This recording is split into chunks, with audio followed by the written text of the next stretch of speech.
This is the SIGMA ROX 12, which is a brand new bike-specific GPS head unit. And SIGMA asked us to take a look at it, and we thought, well, yeah, seeing as that we were impressed when we first saw it at Eurobike, we've heard great things since then, absolutely, and we'll tell you all about it as well. So this is a first look. Technically, I have already unboxed it because I wanted to make sure the battery is fully charged so we can go out on the bike in just 1 second. But for the sake of this one, ta-da! There you go. So there is your head unit. Check out that.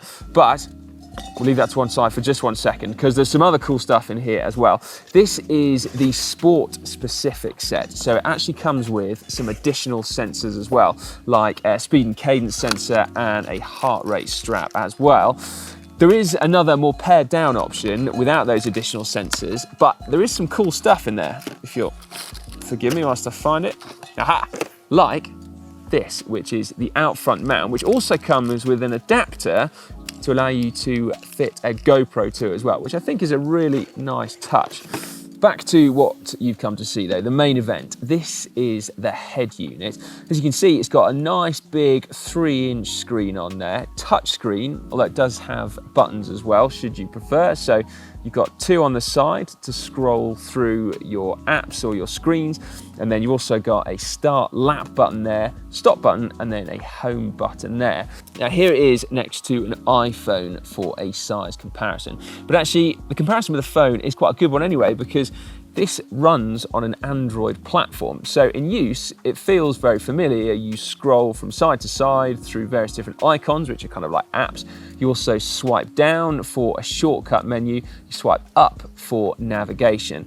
And Sigma say they did design it on the same principles as a phone. One crucial difference though, this does not have a SIM card. And so for connectivity, you connect it up to Wi-Fi. And then from there, you can sync it with relevant platforms like Sigma's own data center, where you can then analyze your rides afterwards. Or as you can see on here, apps like Komoot or Strava, meaning that when you get back from your ride and it connects automatically to Wi-Fi, your routes and your rides will upload automatically should you wish, or perhaps more importantly, you can then download routes before you go out as well. All the functions that you would expect from a top-level GPS unit are here. The connectivity is ANT+, also Bluetooth to allow you to pair it to a variety of sensors. In this case, I'm just going to pair it to a Quarq power meter because the training functions, the power analysis is really advanced as well, including, if I just scroll through, you can see I've got pedal smoothness and torque effectiveness as well. And it'll also work with rotor for their Oka analysis as well. Now, you can set up to 6 data screens on here, in addition to your navigation screen and your workout screen and your lap screen. And each one of those can be set up with a variety of different data fields, meaning that I think I would run out of mental bandwidth before I run out of options to display data on the head unit. Now, before I attach the head unit, I'll also tell you that you can buy additional different coloured covers for it, either to match your bike or in this case to match your personality, because I think wild orange just kind of sums me up really. I'm just that kind of a guy. Now, given that this device has everything you'd expect from a top-level GPS head unit, it's fair to ask the question then, what else has it got that you might not expect to find? Well, for me, one of the things is this little icon here, which says workout.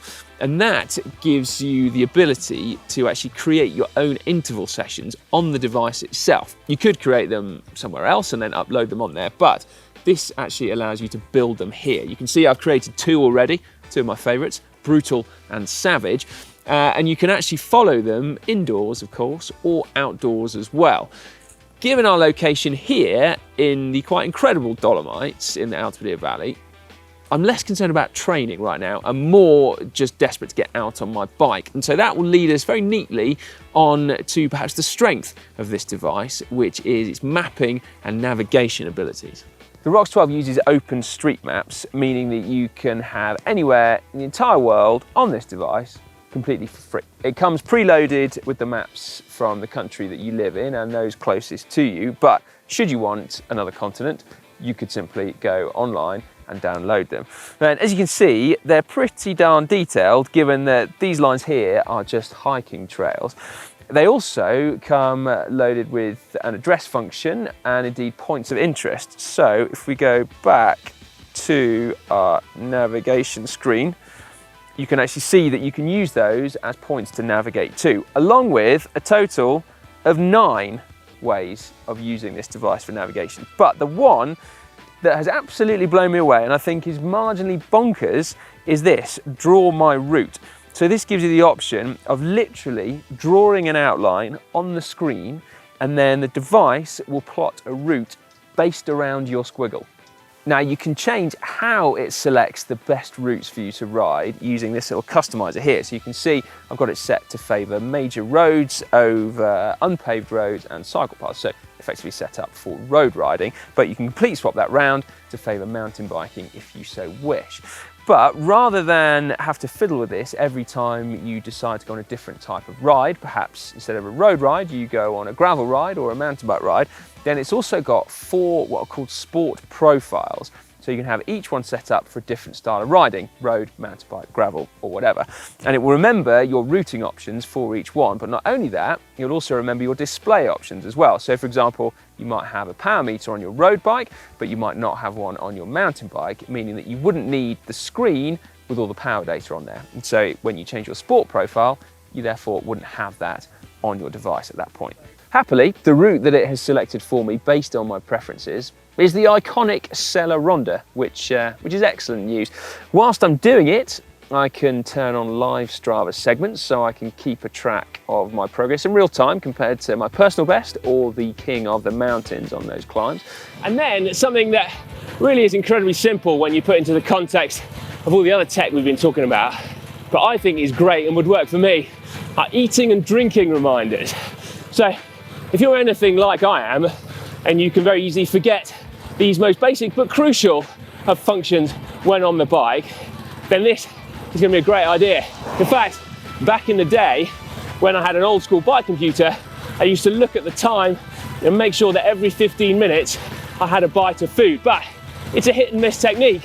But now though, a reminder can pop up on the head unit, and you can set those reminders to come on based on either distance travelled, time elapsed, and even estimated calorie consumption. Genius. Although this Sella Ronda is probably not going to take me all that long, I have got 16 hours before I need to recharge this head unit. Although, actually, if I set it to low power mode, I've got 40 hours apparently, which would definitely make the eating and drinking reminders that bit more important.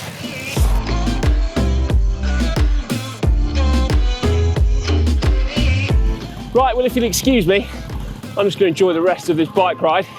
Before you go, make sure you give the video a big thumbs up if you like what you see. And if you've got any questions as well, stick them in the comment section and we will do our best to answer them.